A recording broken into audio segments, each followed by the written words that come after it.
नमस्कार.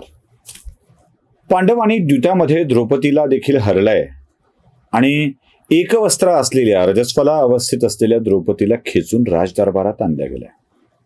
राजदरबारात आणल्यानंतर तिच्या वस्त्राला हात घालण्याची आज्ञा तर दिली जातेच आहे, पण त्यासोबत आणखी काही तिच्याबद्दल खूप वाईट बोललं जात आहे. खूप वाईट बोललं जात आहे. म्हणजे ती काय आहे, ती कशी आहे, कर्ण काय बोलतोय, दुर्योधन काय बोलतोय. आणि द्रौपदी त्यावेळेला सगळ्या राजदरबाराकडं विनंती करते की असं होऊ शकत नाही, तुम्ही मला करू नका, मी तुमच्या सून आहे, इथली कुणाची भावजय आहे, कुणाचं काय आहे. या दरबारात माझ्या वस्त्राला हात घातला जाईल आणि मला विवस्त्र केलं जाईल अशी स्थिती काय येते. बघा, 5च्या 5 तिचे नवरे अक्षरशः हतबुद्ध अवस्थेत हताशपणे आपल्याच पुरुषार्थाचा धिक्कार करत बसले. म्हणजे आपल्या बायकोच्या वस्त्राला हात घातला जातो आहे आणि सगळेच थंड आहेत, कारण ते हरलेत. द्रौपदीचा टाहू चाललाय, टाहू. ती प्रत्येकाच्याकडे विनंती करते आहे, पण प्रत्येकाचे हात बांधलेले, कोणी काहीच करू शकत नाही, द्यूतात हरलेला आहे. पण तिथे एक आहे ज्याला याची जाणीव आहे. तो उभा राहतोय आणि तो म्हणतोय, थांबा, हे करू शकत नाहीत तुम्ही, हे न्यायसंगत होणार नाही. हा आवाज कोणाचा? खरं तर हा आवाज न्याय मानणाऱ्या लोकांच्याकडून यायला हवा होता. थांबा, ही आज्ञा धृतराष्ट्राच्याकडून यायला हवी होती. असं करू नये अशी सूचना, मार्गदर्शनपर सूचना भीष्मांनी करायला हवी होती, कृपाचार्यांनी करायला हवी होती, द्रोणाचार्यांनी करायला हवी होती, किंवा पांडवांच्या मधून कोणीतरी उभं राहून याला बंधन घालायला हवं होतं. नव्हतं कोणी करत. ती सूचना करत होता विकर्ण. 100 कौरवांच्या मधला 100वा सगळ्यात धाकटा भाऊ विकर्ण.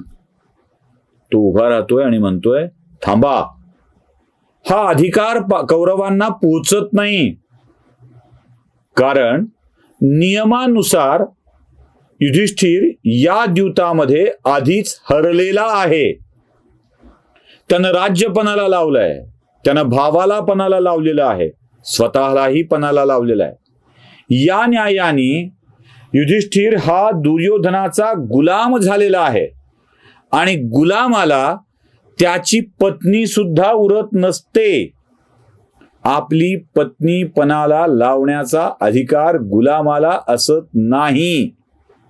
त्यामुळं युधिष्ठिराचं हे पणाला लावणं न्यायसंगत ठरत नाही, ही भूमिका तिथे विकर्ण मांडतोय. पण कर्ण या विकर्णाला शांत बसवतोय. हा कर्णही समजून घेतला पाहिजे, खूप समजून घेतला पाहिजे.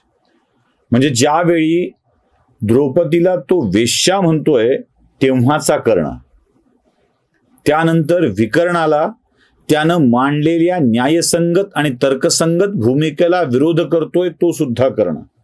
आपल्या मित्राच्या उघड्या मांडीवर द्रौपदीला बसविण्याचं आव्हान करतोय तो कर्ण. अनेक जण मला कर्णाविषयी तुमची वाईट मत आहेत असं काही वाई म्हणत असतात. माझी वाईट मतं असण्याचं कारण काय? का कर्णाचं माझं बांधाला बांध आहे का काय आहे? का कर्णासोबत माझी का वाटणी होणार आहे का काय होणार आहे माहित नाही. त्यांना काय ठाऊक ना. एकच कोणीतरी अशी कमेंट करत असतं खाली, असू दे, त्याच्याविषयी फार नको बोलायला. या विकर्णाला देखील कर्ण थांबवतो आणि म्हणतो, तू नेमका कोणाच्या बाजूने आहेस? तुझ्या भावंडांनी कोणतंही अघटित कृत्य केलेलं नाही, चूक केलेली नाही, न्यायसंगत कृती केलेली आहे. तू तुझ्या भावंडाला थांबवू शकत नाहीस आणि शांत बस. आपल्या भावाचीही आज्ञा मिळाल्यावरती विकर्ण शांत बसतो. एकमेव या दरबारात उठलेला आवाज शांत केला जातो विकर्णाचा. बाकीच्यांची तर वाचाच बसली. एकटी द्रौपदी आभाळ भेदून जाईल अशा स्वरात सगळ्या दरबाराला विनंती करतेय, हा अन्याय माझ्यावर का? मला या दरबारात विवस्त्र करण्याची आज्ञा कशासाठी? पण दुर्योधन अत्यंत बेमुरवतखोरपणे द्रौपदीच्या नग्न देहाला बघायला उत्सुक आहे आणि दुःशासनाला सांगतोय, द्रौपदीच्या अंगावरच्या वस्त्राला काढून टाक. धृतराष्ट्र तर आंधळाच होता. कृपाचार्य, द्रोणाचार्य आणि पितामह भीष्मांनी आपले डोळे झाकून घेतले आणि जे दिसणार आहे ते बघता येऊ नये यासाठी पांडवांनीही लज्जित होऊन माना खाली घातल्या.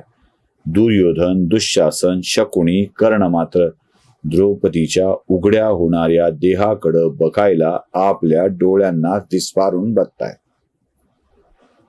दुःशासनानं द्रौपदीच्या साडीला हात घातला आणि तिची एकवस्त्रा अवस्थेत तिचं साडी काढल्याबरोबर काय आश्चर्य, तिच्या देहावर पुन्हा एकदा साडी तशीच दिसली. दुःशासनाला कळत नव्हतं हिनं 2 साड्या घातल्यात की काय, असा प्रश्न त्याच्या मनात निर्माण झाला. पण द्रौपदी आपले हात जोडलेले होते आणि ती देवाकडं, तिच्या कृष्णाकडं, तिच्या सख्याकडं प्रार्थना करत होती. राज्य ही राजे या दुती हरुणी, दान दिले मजला, या दरबारी तव भगिनीचा छळ रे चालविला. ये रे श्यामा धावत क्षणिया, रक्षाया मजला. वस्त्राचं ऋण होतं भगवंतावर. ज्यावेळी शिशुपालाला मारताना श्रीकृष्णाचा हात त्याच्या सुदर्शन चक्रामुळे कापल्या गेला होता, तेव्हा आपल्या अंगावरच्या भरजरी वस्त्राला टरकन फाडून द्रौपदीनं याच कृष्णाच्या बोटावर, जखमेवर तिचं वस्त्र बांधलेलं होतं, ऋण होतं. आणि त्याच वेळी शब्द दिलेला होता, द्रौपदी या ऋणात मी कायम राहीन. बघा, भगवंत तिथे उपस्थित आहे. द्रौपदीला कळलंय की आपले वस्त्र निघणार आहे आणि तिनं हात जोडलेत. श्रीकृष्णाची कथा सांगताना मी तुम्हाला सांगितलं होतं, यमुनेच्या डोहामध्ये स्नान करायला आलेल्या गोपिकांची वस्त्र चोरून कदंब वृक्षावर लपणारा कृष्ण आणि त्याच्याकडं त्याची वस्त्र मागणाऱ्या गोपिका, इकडे वस्त्र पळवतोय, तिकडे वस्त्र पुरवतोय. काय आहे नेमकी कृष्णाची खरी ही लीला? इथेच ती खरी लीला आहे. आणि ही लीला मी तुम्हाला सांगितलं होतं एका लावणीतून प्रकट होती आहे. हात जोडिता बंधन सुटले, आता जीवाला मी पण नुरले, आत्म्याने जणू परमात्म्याला अर्पण केली पुढे. काय हो, देहाहूनही मुक्त भावना, देहाहूनही मुक्त भावना म्हणते. तिने हात जोडलेत, बंधन सुटलंय आणि या सुटलेल्या बंधनावरती देहाहूनही मुक्त भावना म्हणत ती सर्वस्वानं भगवान श्रीकृष्णाला अर्पण होते आहे. म्हणते, देवा हे सगळं तुझं आहे, तू रक्षण करायचंय, तू वाचवायचंय की ठरवायचंय. आणि तो तिथे उभा आहे, हा इथे काढायला उभा आहे, तो तिथे पुरवायला उभा आहे. काढणारे किती काढतील, पुरवणारा सक्षम असल्यावरती एकेका साडीला बाजूला केलं जात आहे. आणि कृष्णाच्या कृपेनं, कृष्णाच्या आशीर्वादाने, त्याच्या स्नेहाने, त्याच्या प्रेमाने एक एक वस्त्र पुन्हा द्रौपदीच्या अंगावर येत आहे. तिच्या शरीराचा कोणताही भाग दिसू नये याची व्यवस्था केली जाते आहे. हा दुःशासन साड्या ओढून थकलाय, साड्यांचा ढीग पडलाय, पण द्रौपदीच्या अंगाला मात्र तो विवस्त्र करू शकला नाही, तिच्या देहाला तो नग्न करू शकला नाही. हीच तर भगवंताची कृपा आहे. थकतोय, थकून जातोय आणि गलित गात्र होऊन खाली बसतोय, कारण ही अनेक वेळ चाललेली ही कृती त्याच्या लक्षात येत आहे की आता आपण तिला विवस्त्र करू शकणार नाहीत. हे काहीतरी भयंकर घडतं आहे. आणि मग सगळा दरबार सन्न होऊन थांबतोय. ही विवस्त्र करण्याची प्रक्रिया दुःशासन थकल्यामुळं थांबतेय, कोणी थांबवल्यामुळं नाही.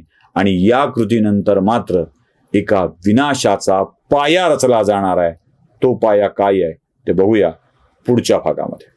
आवडलं असेल लाईक, शेअर आणि सबस्क्राईब नक्की करा. धन्यवाद.